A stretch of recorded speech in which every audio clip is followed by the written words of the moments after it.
it's Robin from Seneca County. Usually work in the 4-H after school program, but obviously we're not in session. So I thought I'd show you something from home.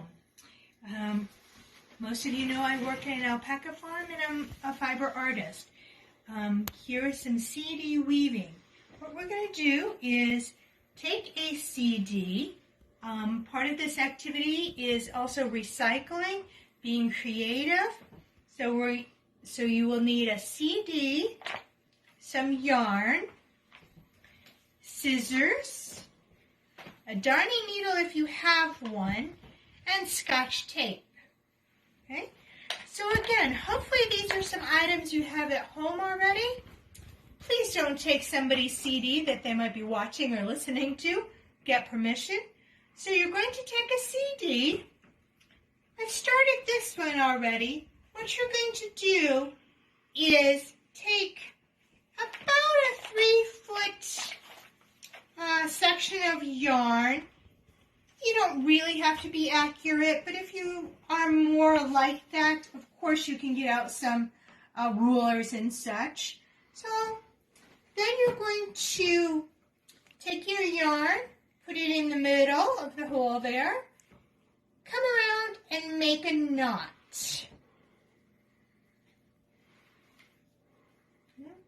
Some people like to put a little tape on the back. It's your choice. Okay, so you've made a knot. Okay, then what you're going to do is take your darning needle if you have one.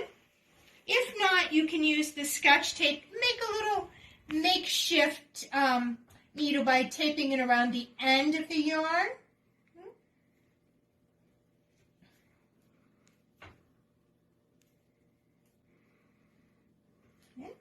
So now I have my yarn and my darning needle. I'm going to try to keep this as the front. So I'm going to make 7 loops, okay, with the yarn around the CD, okay, and kind of space them out. And again, if I was working in the school, this is where I would make sure the students are able to, I'm going to make sure I have an odd number, that sort of thing. My dad's with me, so I'm going to have him check that I have 7 loops around my CD.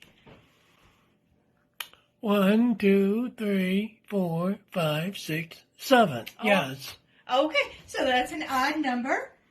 Then what I'm going to do is just tie it onto any one of the strands of yarn in the back.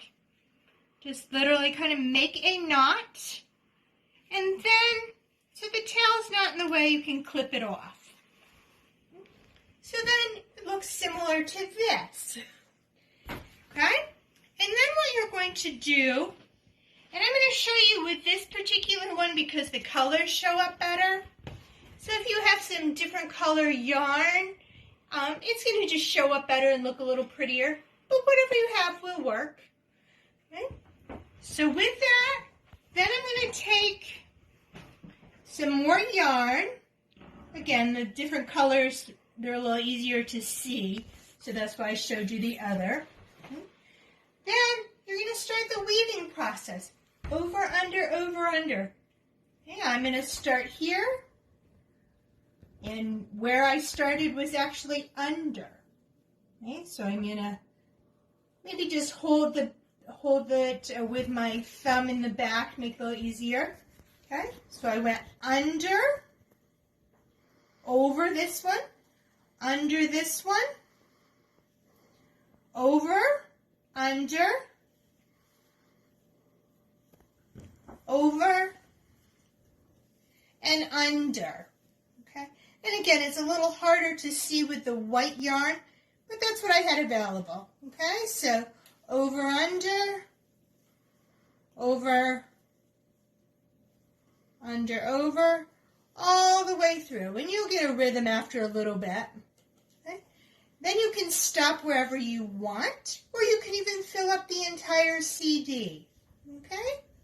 So, and again, if I was working in the classroom with the students, I would maybe have them working with each other and having them hold the CDs and doing the counting. And I also would ask some questions. Sometimes scientific, general.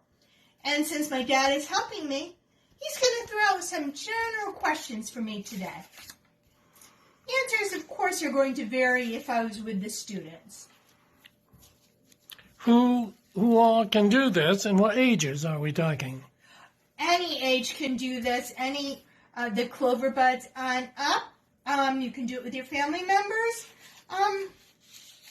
It's pretty simple and creative. Your choice to do it. Why would we want to do it? Why would you want to do it? Many of us have to stay home right now. Maybe you want something a little different than you usually do. Mm-hmm. It could be relaxing for you. Mm-hmm. And where would be the best spot to do this? Wherever's comfortable for you. I'm actually in the dining room. Wherever's comfortable for you. Sitting on the couch, maybe your bedroom, wherever. Is there a better time of the day? When do you do it? Oh, I don't think that matters. However, you will see the reflections a little bit, maybe when the sun is out mid-afternoon. But it doesn't matter when you do it. What does it entail of all the materials? How many discs do you have to have? Just one disc to get started, and if you're not quite happy with it, you can take it apart and try it again. But what you need is obviously a CD. So a CD, yarn, scissors, tape, and a darning needle if you have one. And again, if you don't have a needle such as this, you can just put tape around the yarn, and it makes it a makeshift needle for you. I see. Okay, thank you very much. So those were general questions. Again, sometimes in the classroom I would have them scientific, sometimes just general. All the answers vary. So today I just showed you very simply how to do some CD weaving. And again, I work with fiber and enjoy it very much. Most of this is handmade fiber, a little bit of alpaca, and I'll try to do some more videos with fiber throughout this time that we have to be at our homes. Thank you very much. Have a great day.